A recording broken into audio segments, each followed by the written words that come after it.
হাত তুলে দাঁড়াও। গ্রেপ্তার করো একে। নিশ্চিত এই নিহত ব্যক্তির হত্যাকারী। একে খলিফার কাছে নিয়ে চলো বিচারের জন্য। লাশ লাশ, এদিকে খুন হয়েছে। ফাঁসি দেয়া হোক একে, ফাঁসি দেয়া হোক একে। ফাঁসি চাই, ফাঁসি চাই। ফাঁসি দাও, ফাঁসি দাও, ফাঁসি দাও, ফাঁসি ফাঁসি দাও। চাই, ফাঁসি ফাঁসি চাই, দাও, ফাঁসি দাও। হত্যার শাস্তি, হত্যা চাই। ফাঁসি চাই, ফাঁসি চাই। দেখো দুই হাত কেমন রক্তে রঞ্জিত হয়ে আছে।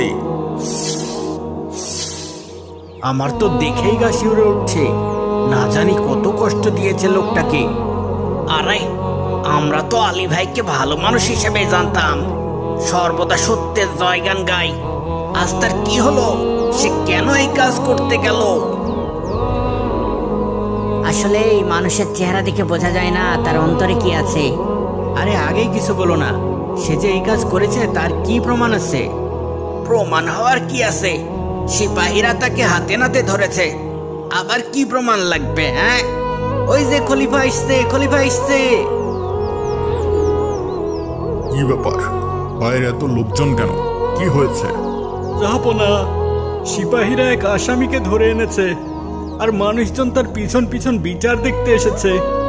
সবাই বাইরে আপনার ফয়সালার জন্য অপেক্ষা করছে।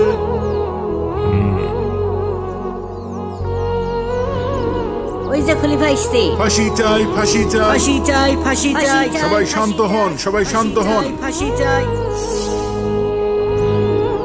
এই যুবক সেই আসামি? জি জাহাপনা।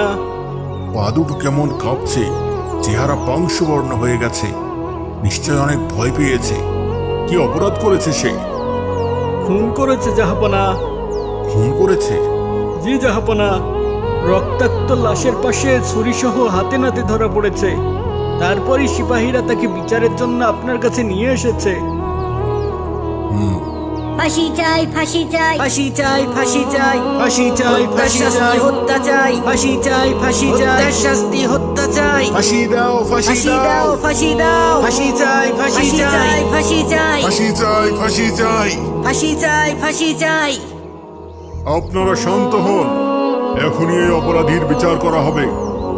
যদি সে সত্যি হত্যাকারী হয় তবে অবশ্যই তাকে কিসাসের ফয়সালা শোনানো হবে। হত্যার শাস্তি হত্যা, তার উপরও কার্যকর করা হবে। আল্লাহু আকবার, আল্লাহু আকবার, আল্লাহু আকবার, আল্লাহু আকবার, আল্লাহু আকবার, আল্লাহু আকবার, আল্লাহু আকবার। সেনাপতি, জি জাহাপনা। আপনি পুরো ঘটনা প্রথম থেকে বিস্তারিত খুলে বলুন।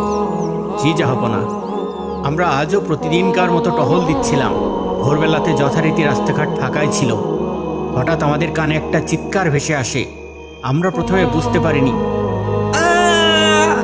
কিসের শব্দ হলো। কেমন মানুষের চিৎকারের মতো মনে হলো না? হ্যাঁ, খুব কাছে মনে হলো শব্দটা। চলো তো দেখি। তাড়াতাড়ি আমরা সেই শব্দ লক্ষ্য করে রওনা হই। আর একটু দূর যেতেই দেখি এই যুবক রক্তমাখা ছুরি হাতে দাঁড়িয়ে আছে, আর নিচে পড়ে আছে এক নিহত ব্যক্তির নিথর রক্তাক্ত দেহ। আশপাশে আর কেউ নেই।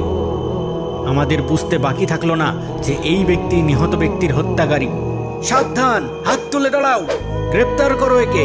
নিশ্চিত এই নিহত ব্যক্তির হত্যাকারী। একে খলিফার কাছে নিয়ে চলো বিচারের জন্য। এই খুন হয়েছে, খুন হয়েছে। লাশ লাশ, এদিকে খুন হয়েছে। তারপর আমরা সরাসরি তাকে আপনার দরবারে বিচারের জন্য নিয়ে এসেছি হুজুর। এখন আপনি এর বিচার করুন মহামান্য খলিফা। হে যুবক, তোমার বিরুদ্ধে যে অভিযোগ করা হয়েছে তা কি সত্য? তুমি কি এই নিহত ব্যক্তিকে হত্যা করেছ? হ্যাঁ, আমি এই ব্যক্তিকে হত্যা করেছি। কেন হত্যা করেছ? কিভাবে হত্যা করেছ? তুমি চুপ করে থাকলে তোমার আত্মসমর্থনের সুযোগ হারাবে। আদালত তোমাকে সরাসরি অপরাধী হিসেবে গণ্য করবে। মহামান্য খলিফা, সে শুরু থেকেই কোনো এক অজ্ঞাত কারণে সম্পূর্ণ নীরবতা পালন করছে। হয়তো কোনো পুরনো শত্রুতা থাকতে পারে। যেহেতু আসামিকে হত্যা করার পর সম্পূর্ণ হাতে নাতে ধরা হয়েছে, যেহেতু আসামি তার আত্মপক্ষ সমর্থন করেনি এবং নিজ মুখে হত্যার কথা স্বীকার করে নিয়েছে, তাই তার অভিযোগ প্রমাণ করতে আলাদা করে কোনো তথ্য প্রমাণের দরকার নেই। সে কেন হত্যা করেছে বা কিভাবে হত্যা করেছে তা না জেনেও তার ব্যাপারে শরীয়তের ফয়সালা জানানো যাবে। যেহেতু কেসাসের বিধান হলো হত্যার শাস্তি হত্যা, তাই খুনের অপরাধে এই যুবককে কতল করার আদেশ দেওয়া হলো। তাকে আসরের ওয়াক্ত পর্যন্ত বন্দী রাখা হবে এবং নামাজের পর সকল মানুষের সামনে তাকে ফাঁসিতে ঝোলানো হবে। আল্লাহু আকবার, আল্লাহু আকবার। আল্লাহু আকবার, আল্লাহু আকবার, আল্লাহু আকবার, আল্লাহু আকবার।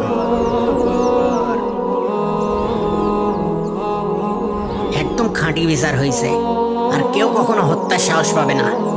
যেভাবে আলী ভাই কাজ ছিল তাতে তাকে কোনোভাবেও খুনি মনে হয়নি, কিন্তু তার হাতে যে রক্ত আর রক্তমাখা ছুরি ছিল তা তো আর মিথ্যা না। হাতে নাতে ধরেছে তাকে, হ্যাঁ, আর স্বীকারও তো করেছে। শুধু কিসের জন্য খুন করিল সেটা জানতে পারলে ভালো হয়তো। কিন্তু সে তো মুখে একদম কুলুপে দিছে। হায় রে মানুষ, কি এমন লাভের জন্য খুনটা করলি? দুনিয়াও হারালি, আখিরাতও হারালি। ওই যে আলী ভাইকে নিয়ে আসছি, এখনই ফাঁসি দেওয়া হবে। আসামিকে ফাঁসির কাষ্ঠে উঠাও, এখনই তার ফাঁসি কার্যকর করা হবে। জি জাহাপনা, চলো উপরে ওঠো। থামেন জাহাপনা, থামেন। হ্যাঁ? জাহাপনা থামেন, থামেন জাহাপনা। এই যুবককে ফাঁসি দেবেন না, সেই নিহত ব্যক্তির হত্যাকারী নয়। হ্যাঁ? হ্যাঁ? কে তুমি? কি বলছো এসব? হে খলিফা, এই যুবক সম্পূর্ণ নির্দোষ, তার কোনো অপরাধ নেই। সকল অপরাধ আমার। এই নৃশংস হত্যাকাণ্ডের জন্য দায়ী আমি হচ্ছি প্রকৃত আসামি, আমি তার হত্যাকারী। হ্যাঁ? এই লোক কি বলে এইসব? তাহলে আলী ভাই খুনি না? তাহলে যে একটু আগে স্বীকার করলো। ইয়া আল্লাহ, এসব কি হচ্ছে কিছুই তো বুঝতে পারছি না। আমরা সবাই দিবা স্বপ্ন দেখছি না তো? আল্লাহু আকবার, আল্লাহু আকবার। আল্লাহু আকবার, আল্লাহু আকবার। কি বলছো এসব? তুমি কি বুঝে বলছো? এই হত্যার দায় নিজের ঘাড়ে নিতে যাচ্ছ। এর ফলে তোমাকে এই যুবকের স্থলে ফাঁসির শাস্তি পেতে হবে। হ্যাঁ, আমি জেনে বুঝেই বলছি মহামান্য খলিফা, আমি প্রকৃত খুনি আর এই ব্যক্তি নির্দোষ। হে ব্যক্তি, তোমার দাবিতে আমরা সবাই আশ্চর্য হয়ে গেলাম। তুমি এবার আসল ঘটনাটা খুলে বলো দেখি। বলছি মহামান্য খলিফা, বলছি। আমার নাম মিজানুর রহমান। আমি এক নিঃস্ব, অসহায়, নিতান্ত গরিব একজন মানুষ। গত 2 দিন যাবৎ আমি ক্ষুধার যন্ত্রণা সহ্য করছি। আমার কাছে সামান্য অর্থও ছিল না যা দিয়ে ক্ষুধা নিবারণ করব। ক্ষুধার কষ্টে আর থাকতে না পেরে ভোরবেলাতেই ঘরের বাইরে বের হয়ে আসি। খাবার নেই, খাবার পাওয়ার কোনো সম্ভাবনাও নেই। এমন সময় দেখি একটি কেতাদুরস্ত লোক এদিকেই হেঁটে আসছে। চকচকে সুন্দর পোশাক পরিচ্ছদ পরিহিত এক লোক। তখনই আমার মাথায় শয়তানি বুদ্ধি আসে। শয়তান আমাকে প্ররোচনা দেয়, লোকটার পোশাক আশাক দেখে মনে হচ্ছে বড় কোনো ব্যবসায়ী হবে। তার সঙ্গে অবশ্যই মূল্যবান অর্থ সামগ্রীও থাকবে। যদি তুমি এই সুযোগে তাকে হত্যা করতে পারো, তবে সহজেই তার টাকা পয়সাগুলো হাতিয়ে নিতে পারবে। আর এই জায়গাটাও নির্জন, কেউ জানতেও পারবে না হত্যাকারীকে। কি বলেন এইসব? হ্যাঁ, এতে তোমার ক্ষুধার জ্বালা তো মিটবেই, তার উপর ভবিষ্যতেও বেশ কিছুদিন আরাম আয়েসে জীবনযাপন করতে পারবা। না না, আমি এই কাজ করতে পারবো না। তাহলে ক্ষুধার জ্বালায় মরবা। কিন্তু তারপরও, হ্যাঁ, এই লোকটা কোথায় গেল? আর তখনই আমার পেটটা মোচড় দিয়ে উঠল। আমি আর ক্ষুধার যন্ত্রণা সহ্য করতে না পেরে ভালো মন্দের পার্থক্য করার জ্ঞানটুকুও হারিয়ে ফেললাম। শয়তানের প্ররোচনায় আমি হিতাহিত জ্ঞান হারিয়ে ফেললাম আর কোমর থেকে ছুরি বের করে অপেক্ষা করতে লাগলাম। লোকটা কাছে চলে আসতেই আমি আক্রমণ করে বসলাম। এই তো মরে গেছে, নিশ্চয়ই ওর পকেটে থাকবে টাকা পয়সা। তাড়াতাড়ি ওর পকেটে দেখি আর যা পাই তা নিয়ে কেটে পড়ি। সিপাহী? এত সকালে সিপাহী কোথা থেকে এলো? হে আল্লাহ, ধরা পড়ে যাব নাকি? ধরা পড়লে তো নিশ্চিত ফাঁসি। থাকলো টাকা, তাড়াতাড়ি সরে পড়ি। তারপর খুব দ্রুত আমি কাছেই লুকিয়ে পড়ি, যেন সিপাহীরা আমাকে আর খুঁজে না পায়। কিন্তু অবাক হয়ে দেখি সিপাহীরা এই যুবককে রক্তমাখা ছুরি হাতে ধরে নিয়ে আসছে আর লোকজন চিৎকার করছে, এই খুন হয়েছে, খুন হয়েছে, লাশ লাশ, খুন হয়েছে, খুন হয়েছে, লাশ লাশ, খুন হয়েছে, খুন হয়েছে, লাশ লাশ, এই এদিকে খুন খুন হয়েছে, হয়েছে, খুন হয়েছে, এই খুন হয়েছে, খুন হয়েছে। লাশ লাশ, এদিকে খুন হয়েছে। আমিও সুযোগ পেয়ে গেলাম। আমিও মানুষের সাথে চিৎকার করতে করতে আড়াল থেকে বের হয়ে এলাম, লাশ লাশ, খুন হয়েছে, খুন হয়েছে। আর এমন ভাবে তাদের সাথে মিশে গেলাম যে নিহত ব্যক্তির প্রকৃত হত্যাকারী যে আমি, এ কথা বোঝার আর কোনো উপায় থাকলো না। কি ভয়ঙ্কর! একদম লোমহর্ষক ঘটনা। আমার শিরদাঁড়া দিয়ে ঠান্ডা স্রোত নেমে যাচ্ছে। তাহলে তুমি এই কথা এখন বলছো কি কারণে? হে খলিফা, আমি ক্ষুধার তাড়নায় আর শয়তানের প্ররোচনায় হিতাহিত জ্ঞান হারিয়ে ফেলেছিলাম। কিন্তু যখন দেখলাম এই অল্প বয়স্ক সুন্দর যুবককে বিনা অপরাধে কিসাসের ফয়সালা শোনানো হলো, কতল করার আদেশ দেওয়া হলো, তখন আমার চেতনা ফিরে এলো। বিবেকের দংশন বারবার আমার হৃদয়কে ক্ষতবিক্ষত করতে লাগলো। এখন তো আমি দুইজন ব্যক্তির হত্যাকারী হয়ে গেলাম। একজনকে নিজের হাতে খুন করলাম, আর অন্যদিকে অপরাধ স্বীকার না করে এই নিরপরাধ যুবককে ঠান্ডা মাথায় হত্যা করছি। দুনিয়ার শাস্তির তুলনায় তো আখিরাতের শাস্তি অনেক কঠিন। হাসরের ময়দানে আল্লাহ তাআলার সামনে আমি কি জবাব দেব? তার চেয়ে অপরাধ স্বীকার করলে হয়তো দুনিয়ায় শাস্তি পাবো, কিন্তু একই সাথে একজন নিরপরাধ লোকের জীবন তো রক্ষা হবে। এই বিবেচনায় হয়তো আল্লাহ তাআলাও আমাকে ক্ষমা করে দিতে পারে। হ্যাঁ, আমি আমার অপরাধ স্বীকার করব। তাই আমি আপনার দরবারে হাজির হয়ে হত্যার প্রকৃত রহস্য উদ্ঘাটন করে দিলাম। আমিই হচ্ছে আসল হত্যাকারী, আর এই ব্যক্তি সম্পূর্ণ নির্দোষ। তাই তাকে মুক্তি দিয়ে দিন আর আমার বিচার করুন। কিন্তু তুমি তো আমার মনে নতুন প্রশ্ন জাগিয়ে দিলে। কি প্রশ্ন? হে যুবক, এ লোক কি যা বলল তা কি ঠিক? আসলেই কি তুমি এই নিহত ব্যক্তির হত্যাকারী নও? হ্যাঁ মাননীয় খলিফা, তার কথা সম্পূর্ণ সঠিক। আমি প্রকৃত হত্যাকারী নই। তাহলে তুমি মিথ্যার উপর কেন স্বীকারোক্তি দিলে? কেন তুমি হত্যার কথা স্বীকার করলে? জনাব, নিশ্চয়ই এর পিছনেও কারণ আছে। কি সেই কারণ? এক্ষুনি বলো, কৌতূহলে আমার প্রাণবায়ু বের হয়ে যাচ্ছে। হে মহামান্য খলিফা, বলছি। আমার নাম আলী জাবের। আমি এই এলাকায় কিছুদিন যাবৎ কসাইয়ের কাজ করি। প্রতিদিনকার মতো আজও খুব ভোরে একটি ছাগল জবাই করছিলাম।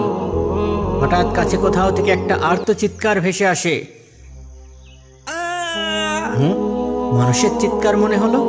এত ভোরবেলায় কেউ বিপদে পড়লো নাকি? যাই তো দেখি কি হলো। আমি রাস্তার কাছে আসতেই যে দৃশ্য দেখলাম, হে আল্লাহ, এ কি? এ তো এক তরতাজা লাশ। এক্ষুনি কেউ খুন করেছে, রক্তে গড়াগড়ি খাচ্ছে। কে খুন করলো? আশেপাশে তো কাউকে দেখতে পাচ্ছি না। ও আল্লাহ, কত রক্ত বের হচ্ছে। এখন কি করব? কিভাবে সাহায্য করব? কাকে ডাকবো? সাবধান, হাত তুলে দাঁড়াও। হ্যাঁ, হায় আল্লাহ, এ কোন মুসিবতে পড়লাম? আমার হাতে রক্তমাখা ছুরি, পাশে পড়ে আছে রক্তে রঞ্জিত লাশ। আশেপাশে অন্য কেউ নেই। এবার মনে হয় আমি আর বাঁচতে পারবো না। গ্রেপ্তার করো একে। নিশ্চিত এই নিহত ব্যক্তির হত্যাকারী। একে খলিফার কাছে নিয়ে চলো বিচারের জন্য।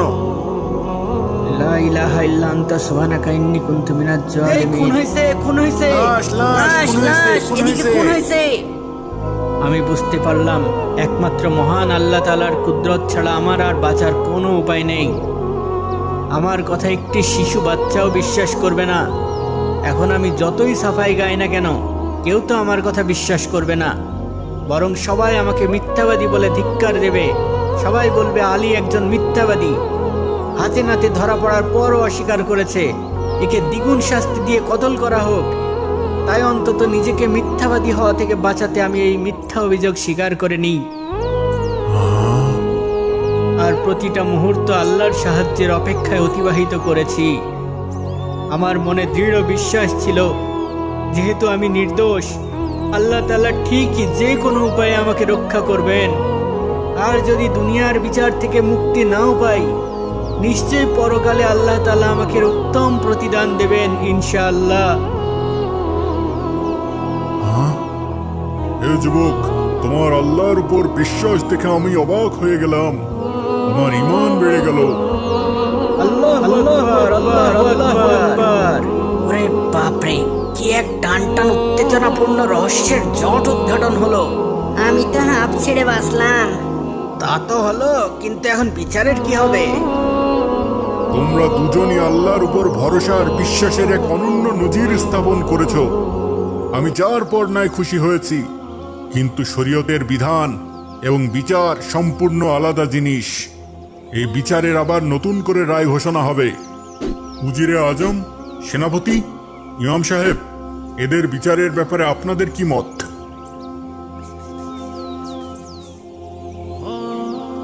কি আর হবে, আলীর জায়গায় ওই লোকের ফাঁসি হবে। যদিও লোকটা হত্যাকারী, তবুও খারাপ লাগছে। নিজের ফাঁসি হবে জেনেও অপরাধ স্বীকার করে নিল। হ্যাঁ, ক্ষুধার জ্বালা বড় জ্বালা।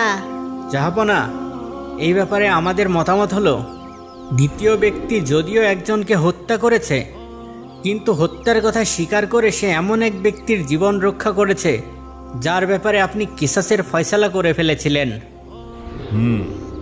যেহেতু আপনাদের এটাই মতামত, তাহলে আমি নতুন রায় ঘোষণা করে দিচ্ছি। জি জাহাপনা। আসামি এমন সময়ে নিজের খুনের কথা স্বীকার করেছে যখন অন্য ব্যক্তির ব্যাপারে মৃত্যুর ফয়সালা হয়ে গেছে, আর এভাবে সে এক নিরপরাধ ব্যক্তির জীবন রক্ষা করেছে। আর আল্লাহ রাব্বুল আলামিন পবিত্র কোরআনে বলেছেন, যে কারো প্রাণ রক্ষা করলো সে যেন সকল মানুষের প্রাণ রক্ষা করলো। তাই তাদের দুজনকেই মুক্তি দেওয়া হলো। আলহামদুলিল্লাহ, আলহামদুলিল্লাহ। আর নিহত ব্যক্তি? আর নিহত ব্যক্তির জন্য সরকারি বাইতুল মাল থেকে তার রক্তপণ আদায়ের ঘোষণা করা হলো। আল্লাহু আকবার, আল্লাহু আকবার। আল্লাহু আকবার, আল্লাহু আকবার।